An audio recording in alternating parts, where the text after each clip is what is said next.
Nalla Narasimhareddy Education Society's group of institutions, integrated campus. The institution is approved by AICTE New Delhi and affiliated to JNTU Hyderabad. This is Dr. G. Subbarao, professor working in Civil Engineering Department. In this session, I am welcoming all the civil engineering candidates to learn about weathering of rocks, especially on chemical weathering.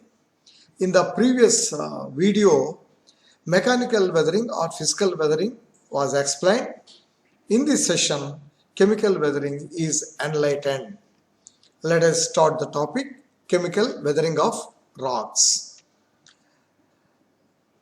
We know the definition of weathering, the process by which rocks are broken down and decomposed by the action of external agencies, mainly rain, temperature changes, etc. is called as weathering. We can also define weathering in a different manner, stating that weathering is a process involving disintegration and decomposition of rocks. Let us start. What is chemical weathering? Chemical weathering involves mainly some of the chemical reactions resulting in the alteration of rocks that leads to the formation of new products or new materials. Water is, of course, best fluid that directly affect the rocks by way of dissolution, leaching, hydration, oxidation, hydrolysis. So these are some of the processes by which the fluid is directly affecting the rocks and ultimately decomposing. What is dissolution? Dissolution is also known as carbonation. In case of limestone, dolomite, marble, all these are carbonate rocks in which a river water or stream water traverses. What happens? Carbonates are dissolved so that the size will be reduced. We know that surface water contains hydrogen and oxygen, and H2 combination with carbonates results in the formation of carbonic acid. Production of carbonic acid lowers the pH, resulting in attack of some of the minerals which are present in the rocks. Another process is called as leaching. Leaching means removal of the soluble content from the rock by river water, stream water or rainwater. Water is a powerful leaching agent which affects leaching for the most of the materials when come in contact with water directly. If we consider laterite, of course, which is a sediment rock, it's a porous rock and a very weak rock when compared to when it was a fresh rock. So the laterite, of course, we know gibbsite, boehmite, diaspore, some of the minerals which are present in laterite. Another process is called as hydration. So hydration is the process wherein hydroxyl, that is OH molecules, involves. Which these molecules change the molecular structure of the minerals which are present in the rock.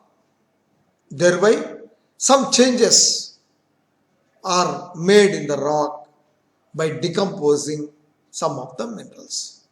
So hydration is the process wherein hydroxyl molecules, that means OH, change the molecular structure of minerals which are present in the rock, thereby bringing down the decomposition of minerals.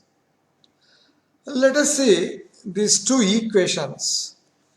When this process, hydration process, takes place, especially in case where the feldspars are present in the rock, what happens? See, when potash feldspar, when reacted with the hydration process, what happens? A new product, new mineral forms, that is called as kaolin, of course silica. So this is the equation. Potash feldspars reacts in the hydration process, results kaolin, a new product, new mineral, that is kaolin, and the silica forms. These together make a new one. And similarly, anhydride calcium sulfate, when it interacts with water, so gypsum is formed, CaSO4 to H2O. So due to the hydration process, some of the minerals, for example pyroxenes, are changes to amphiboles, and amphiboles even may be altered to biotite. And once again, biotite changes to chloride, and of course anhydride alters to gypsum during hydration process, which was explained. Another process is called as oxidation. So the decomposition of minerals in a rock during chemical weathering is brought out by oxygen in water. For example, if a pyroxene mineral,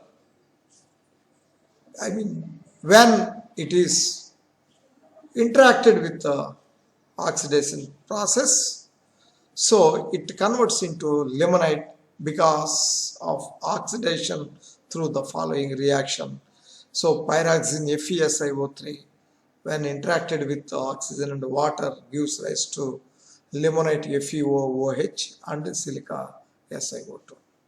Similarly, FeS2, that is pyrite mineral, converts into hematite during the oxidation process. The equation is shown here very clearly. Hydrolysis is another process in which decomposition of minerals, instead of water molecule, only hydrogen of water enters into the mineral structure. Let us take example orthoclase feldspars. KAlSi3O8 is the composition of the orthoclase feldspars. When it is reacted with the hydrogen ion, what happens? Silicic acid forms, HAlSi3O8, and potash ion releases. Thank you.